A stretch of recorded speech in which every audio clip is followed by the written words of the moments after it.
Golden day YouTube চ্যানেলে তোমাদের আরও একবার স্বাগত। আজকে আমরা অষ্টম শ্রেণীর গণিতের নতুন আর একটা ক্লাস করবো। আর নতুন ক্লাসে আমরা কোর্সে দেখি 5.1 কন্টিনিউ রাখবো, যেখানে আমরা শিখে নেব 53 পেজের তোমাদের গণিত প্রভাব ও 53 পেজের যে অঙ্ক 3-এর দাগ থেকে আজকে আমরা শুরু করবো। নিচের সংখ্যাগুলির মধ্যে কোনটি পূর্ণ ঘন সংখ্যা সেটা আমাদের লিখতে হবে, কোনগুলো পূর্ণ ঘন সংখ্যা সেটা আমাদের লিখতে হবে। তো দেখো এখানে কতগুলো নাম্বার দেওয়া আছে, সেগুলোর মধ্যে কোনগুলো পূর্ণ ঘন আর কোনগুলো পূর্ণ ঘন নয় সেই বিচার আজকে আমাদের করতে হবে। তো আমরা করবো কিভাবে, আমরা কিভাবে বুঝে নেব আমাদের যে প্রথম অঙ্ক 216 সে পূর্ণ ঘন কি পূর্ণ ঘন নয়, কিভাবে চেক করে। তো চলো দেখা যাক। দেখো এখানে আমরা দেখবো 216 পূর্ণ ঘন কি পূর্ণ ঘন নয় সেটা দেখবো। আর দেখতে গেলে তোমাকে যেটা করতে হবে, এটাকে আগে উৎপাদকে ভেঙে নিতে হবে, মৌলিক উৎপাদকে ভেঙে নিতে হবে। তো আমি 2 দিয়ে যদি যাই এটা হবে 108, আবার যদি 2 দিয়ে যাই তো বুঝতেই পারছো 54, আবার যদি 2 দিয়ে যাই তো কত হবে 27। এরপর 2 দিয়ে যাবে না, 3 দিয়ে তুমি যেতে পারো।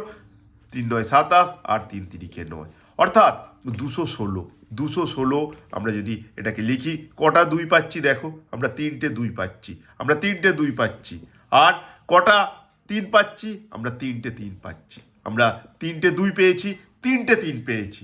অর্থাৎ আমরা লিখতে পারি এটা হলো 2-এর কিউব, এটাকে লিখতে পারি 3-এর কিউব। এইভাবে কোনো সংখ্যাকে কতগুলো মৌলিক সংখ্যার কিউব আকারে যদি প্রকাশ করতে পারি তাহলে নাম্বারটি পূর্ণ ঘন।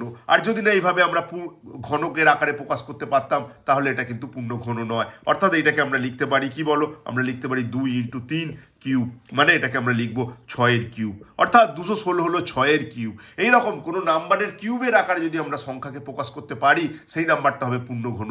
আর যদি না প্রকাশ করতে পারি তাহলে পূর্ণ ঘন নয়। 216কে আমরা দেখছি এ হচ্ছে 6-এর কিউব। এইভাবে কোনো সংখ্যার কিউব আকারে যদি আমরা প্রকাশ করে ফেলি সে পূর্ণ ঘন হবে। তাই 216 পূর্ণ ঘন নাম্বার। 216 হলো পূর্ণ ঘন সংখ্যা। এইভাবে যদি আমরা কোনো সংখ্যার আমরা কিউব আকারে প্রকাশ করতে না পারতাম তাহলে পূর্ণ ঘন নয়। তো এখানে মনে রেখো, এখানে দুটোরই কিউব ছিল বলে আমরা এখানে হোল কিউব আকারে নিয়েছি, আর এখানে 6-এর কিউব আকারে একে লিখতে পেরেছি। তার জন্য আমাদের বলতে পারি অতএব 216 হলো পূর্ণ ঘন সংখ্যা। তো একইভাবে আমরা চেক করব পরের নাম্বার, যেটা হলো 343। এখন 343 পূর্ণ ঘন কি পূর্ণ ঘন নয় বুঝতে গেলে ঠিক একইভাবে আমরা ভাঙার চেষ্টা করব, আমরা মৌলিক সংখ্যায় ভাঙার চেষ্টা করব। আমরা যদি 7 দিয়ে এটাকে ভাঙি, তো 7 দিয়ে যদি ভাঙি কি হবে দেখো, তোমরা জানো 4 7 28 আর 7 9 63, আর এখানে হচ্ছে 49কে ভাঙলে 7 7 49, অর্থাৎ 343 ইকুয়াল টু আমরা কি লিখতে পারি 7 × 7 × 7, অর্থাৎ এটা হলো 7-এর কিউব। তো একেও আমরা কিউবের আকারে প্রকাশ করতে পেরেছি। তার মানে আমরা বলবো আমরা কোনো নাম্বারের কিউবের আকারে যদি প্রকাশ করতে পারি তাহলে আমরা বলবো পূর্ণ ঘন, অর্থাৎ 343 হলো পূর্ণ ঘন। এইভাবে কিন্তু আমরা বিচার করে নেব কোনো সংখ্যা পূর্ণ ঘন কি পূর্ণ ঘন নয়। নেক্সট তোমাদের চেক করতে হবে 1331। নেক্সট তোমাদের চেক করতে হবে 1024, 1331 নয় 1024। তো 1024কে যদি আমরা চেক করি তাহলে 1024কে যখন আমরা যদি ভাঙি 2 দিয়ে ভাঙলে 512 হবে এখানে। আবার যদি আমি 2 দিয়ে ভাঙি কি হবে দেখো, 2 2 4, তোমার হচ্ছে এখানে 2 2 4, এখানে 2 আসবে। আর তোমার 2 2 4 যদি হয়, তারপর 5 2 10, 6 2 12, 256। আবার যদি 2 দিয়ে আমরা এটাকে ভাঙি তোমার হচ্ছে 128, আবার যদি 2 দিয়ে ভাঙি তোমার হচ্ছে 64, আবার যদি 2 দিয়ে ভাঙি 32, আবার যদি 2 দিয়ে ভাঙি 16, আবার যদি 2 দিয়ে ভাঙি 8, আবার যদি 2 দিয়ে ভাঙি কত হবে, আবার যদি 2 দিয়ে ভাঙি 4, আর 4 2 2 4।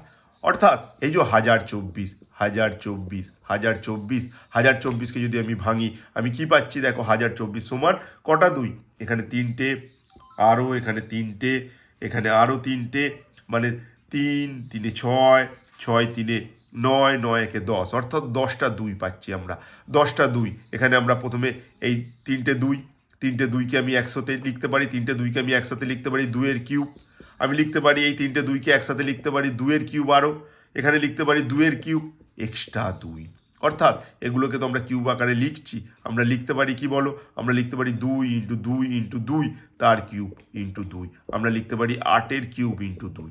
দেখো আমরা কিন্তু এটাকে কিউব আকারে প্রকাশ করতে পারিনি সম্পূর্ণ সংখ্যাটাকে। 8-এর কিউব বলেছি, তার সাথে প্লাস একটা 2 রয়েছে। তার মানে এই যে 1024 যে নাম্বারটা আমরা দেখতে পাচ্ছি, এটাকে আমরা কোনো নাম্বারের ঘন রূপে প্রকাশ করতে পারিনি। তার জন্যে আমরা বলবো 1024 পূর্ণ ঘন নয়। 1024 পূর্ণ ঘন নয়। এইভাবে কোনো নাম্বার পূর্ণ ঘন কি পূর্ণ ঘন নয় আমরা সহজেই কিন্তু ক্যালকুলেশন করতে পারি। তো নেক্সট আমরা দেখে নেব 324। এখন যদি 324কে আমি ভাঙি, আমি 3 দিয়ে ভাঙবো, 3 একে 3 আর 3 আষ্টে 24। তো আবার যদি 3 দিয়ে যায়, 3 তিরিকে 9, 3 তিরিকে 9 আর 3 6 18। আবার যদি 3 দিয়ে যায়, 3 4-এ তোমার হচ্ছে 3 12 36। আবার যদি 3 দিয়ে যাই তো 4 আর এখানে 2 2। তো আরেকবার চেক করে নেব, 3 দিয়ে গেলে 108, 108কে যদি যাই 36, 36 3 12 36, 3 4 12, এটা হয়েছে। তার মানে 324। এখানে কটা 3? এখানে 3টে 3। দেখো এখানে 3টে 3, প্রথমে 3টে 3, তারপর আরও একটা এক্সট্রা 3 আর 2টো 2। তো দেখো এখানে এটা 3-এর কিউব, কিন্তু এখানে 3 আর এখানে 2 স্কোয়ার। এই যে অংশটা রয়েছে এটাকে আমরা কিন্তু কোনো কিউবের আকারে লিখতে পারিনি, আর কোনো কিউবের আকারে যখন লিখতে পারবো না সেটা কিন্তু পূর্ণ ঘন হবে না। তাই আমরা বলবো 324 পূর্ণ ঘন সংখ্যা নয়, পূর্ণ ঘন সংখ্যা নয়। তো কোন নাম্বার পূর্ণ ঘন আর কোন নাম্বার পূর্ণ ঘন নয়, তো এইভাবে আমরা কিন্তু সহজেই চেক করে নিতে পারি। নেক্সট তোমাদের চেক করতে হবে 1744। তো দেখো 1744কে যদি আমি ভাঙি, আমি 2 দিয়ে ভাঙবো, 8 দুগুণে 16, 7 দুগুণে 14 আর 2। আবার 2 দিয়ে ভাঙবো, 4 দুগুণে 8 আর এখানে হচ্ছে তোমার 36। আবার যদি 2 দিয়ে ভাঙি 218। আবার যদি 2 দিয়ে ভাঙি 109। এবার এবার এবার তো আর 2 দিয়ে যাবে না, কত দিয়ে যাবে দেখতে হবে। এবার 109কে যদি ভাঙার কথা আমরা ভাবি, 109 কোনো দিন আর ভাঙা যাবে না, কারণ 109 হলো মৌলিক সংখ্যা। তার মানে দেখো 1744 যার কথা আমরা বলেছি, তো কটা 2 আছে দেখো, এখানে প্রথমে 4টে 2 আর 4টে 2, 3টে 4টে 2 আর 109, এইভাবে ভাঙা হলো। তার মানে এখানে 3টে 2 থেকে তো আমি লিখতে পারি 2-এর কিউব, কিন্তু বাকি অংশটা আমরা কিন্তু কোনো কিউবের আকারে প্রকাশ করতে পারিনি, অর্থাৎ ঘনের আকারে প্রকাশ করতে পারিনি। তাই এটা পূর্ণ ঘন সংখ্যা নয়। তাই আমরা বলবো 744 পূর্ণ ঘন সংখ্যা নয়, 744 পূর্ণ ঘন নয়। নেক্সট তোমাদের যে পূর্ণ ঘন চেকিং করা হচ্ছে, তার মধ্যে শেষ অঙ্ক আমরা বলবো কি 1372কে চেক করতে হবে। তো চলো আমরা চেক করি 1372কে। তো একইভাবে পূর্ণ ঘন কি পূর্ণ ঘন নয় সেটা চেক করার জন্য আমরা 1372কে আমরা 2 দিয়ে ভাঙবো। তো 2 দিয়ে ভাঙলে 6 দুগুণে 12, 8 দুগুণে 16, 8 দুগুণে 16, আবার 6 দুগুণে 12। অর্থাৎ দেখো এখানে আমরা 6 দুগুণে 12 প্রথমে গেছি, আর হাতে 1, 8 দুগুণে 16, আবার 6 দুগুণে 12 গেছি। আবার 2 দিয়ে যাও, 3 4 3, 3 4 3। এবার তুমি এটাকে 7 দিয়ে যদি যাও, তো 7 দিয়ে গেলে 3 4 3, 7 দিয়ে গেলে কি হবে, 7 দিয়ে গেলে 4 7 28, 7 9 63। এখানে কিন্তু 7 7 49, অর্থাৎ 1372। 1372 সমান 2টো 2 আর এখানে তোমার 3টে 7। তো এই 3টে 7 থাকার জন্য একে তো আমরা 7-এর কিউব লিখতেই পারি, কিন্তু এই যে অংশটা, এই অংশটাকে আমরা কিউবের আকারে অর্থাৎ ঘনের আকারে লিখতে পারছি না। আর যখনই এরকম ঘনের আকারে লিখতে পারবো না, তোমরা জানো সেই নাম্বারটা আর পূর্ণ ঘন হবে না। তাই 1372 পূর্ণ ঘন নয়, 1372 পূর্ণ ঘন নয়। তার মানে এইভাবেই আমরা সহজে চেক করতে পারি কারা পূর্ণ ঘন আর কারা পূর্ণ ঘন নয়। আশা করি আজকের ক্লাস থেকে তোমরা বুঝতে পেরেছো কিভাবে কোনো পূর্ণ ঘন নাম্বারকে চেক করতে হয়, সে পূর্ণ ঘন কি পূর্ণ ঘন নয়। নেক্সট ক্লাসে আবার তোমাদের সাথে দেখা হবে পরের অঙ্ক নিয়ে। তোমরা দেখতে থাকো আমাদের golden day YouTube channel. Thank you.